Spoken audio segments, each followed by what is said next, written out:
Scrolling ఆపండి. మీకు వాసవి కన్యకా పరమేశ్వరి గురించి తెలుసా? ఆమె కప్లోకి వెళ్తారు.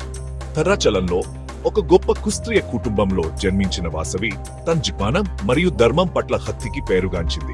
ఆమె తల్లిదండ్రులు కుసుమ శ్రేష్ఠి మరియు కుసుమ ఆమెను శాంతి మరియు భక్తకు ప్రతీకగా పెంచారు.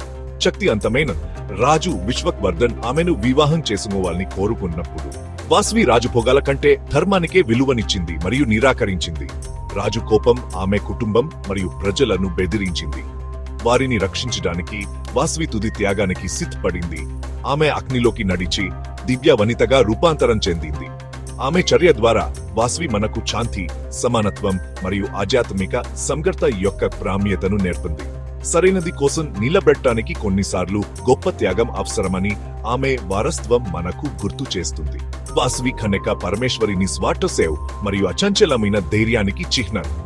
ఆమె కథ లక్షలాది మందికి స్ఫూర్తిని ఇస్తూనే ఉంది. ఈ కథ మీకు స్ఫూర్తినిస్తే లైక్ చేయండి, షేర్ చేయండి మరియు సబ్స్క్రైబ్ చేయడం మర్చిపోకండి.